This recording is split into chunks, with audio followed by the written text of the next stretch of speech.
Нийтийн төлөө бид хөр зүрээд газар ухтагч байх ёстой. Хууль яриад бас шудраг хэсгийг тогтоодогч байх ёстой. За би өөрөө Баянгор аймгийн Баян суманд төрсөн. За аав ээж маань бол ер нь Баянгор аймагта суманд олон жил ажилласан. Эрдэнэ зөвхт суманд гэхэд нэг 28 жил ажилласан юм төрийн албаны хүмүүс. За эхнэр 5 хүүхдийн хамт амьдардаг. Би төрийн албанд хамгийн бага ажил албан тушаал дээр 2 удаа томилогдсон хүн байдаг. Одоо эргээд бодоход энэ бол бас бахархах ёстой зүйл. Түүнээс хойш бас шатлан дэвшиж ажилласаар байгаад бас нийслэлийн засаг даргын тамгын газрын дараагаар ажилтлаа бас дэвшиж ажилласан. За миний бас нэг барьж ажилдаг зарчим болвол дарга болъё гэж нэг ч өдөр ажил хийж үзээгүй.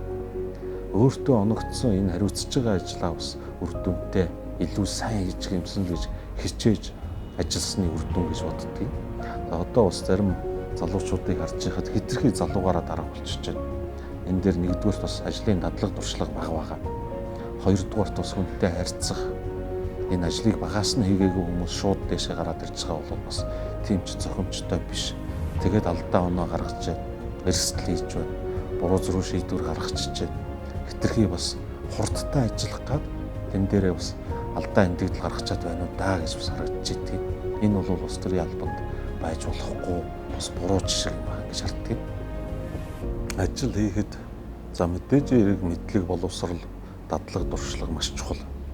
Түүнээс чухал зүйл бол тухайн хүний хувь хүнийх нь өөрийн онцлог буюу хүний сэтгэл гэдэг юм байдаг.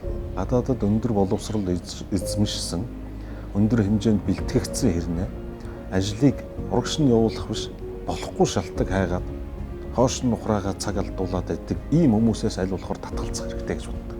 Энэ бол төрийн албанд ч байх ёстой зарчим, бизнесийн хувьд ч бас байх ёстой зарчим. Ер нь ажлыг бүтээе гэвэл зөв сэтгэлтэй л байх ёстой. Энэ төрийн үндсэн үүрэг бол ерөөсөө л ард иргэдтэй үйлчлэх юм байна. Одоо манайд нэг буруу жишээг харагдаад байгаа нь ихэнх нь энэ төрийн эрх мэдэл гэж хараад байгаа. Үүрэг хариуцлага гэдэг талаас нь бас мөрөнгө үүс тарч чадахгүй. Төрийн албыг орлого олох, их усүр болгох гэдэг. Ийм учраас төрлөө маш олон бизнесмэнүүд сонирхож орж байна. Буруу зорилготой бол ард иргэдэд үйлчлэх тийм сэтгэл бол тэр хүнд гарахгүй гэж харж байгаа. Тэгэхээр ард иргэд маань маш их зээлтэй байна, тийм ээ. Төрийн албан хаагчдын 91 ойролцоогоор 80 орчим хувь нь ямар нэгэн хэмжээгээр зээлтэй байна. Ингэж зээлтэй байна гэдэг бол орлого нь хөрөлцөхгүй байгаатай л холбоотой асуудал. Би өөрөө төрд 22 жил ажиллаа, сайжирж байгаа. Төрийн ажил үйлчилгээ бас зохих төвшөнд дэвшил гарч байгаа. За засах, сайжруулах зүйл бол маш олон байна. Ядчил төрд ажиллаж байгаа хүн болгоныг жаахан ёс зүйтэй болгомоор.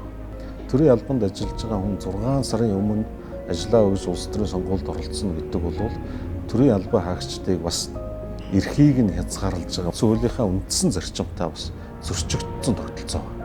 Монгол улс хөгжиж байна бас зам харилцаа сайжирч байна.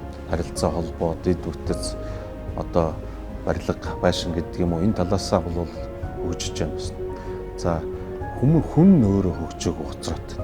За би аль болохоор төрийн албанд ажиллаж байхад бол өнөөдрийн ажлыг маргааш биш, маргаашийн ажлыг өнөөдөр хийхин төлөө хичээдэг.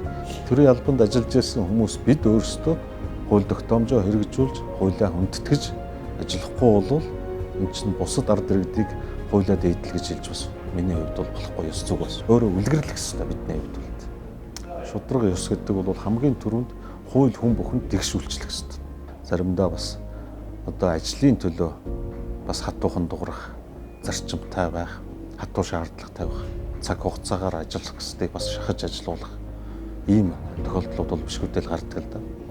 Нийслэлийн засаг даргын тамгын газрын дараагаар ажиллаж байхад бид бас нийслэл хотынхаа утааг багасгах тал дээр нийслэлийн бүх ажилтнуудыг гэр хорооллын гудамжинд гаргаж ажиллуулж чадсан.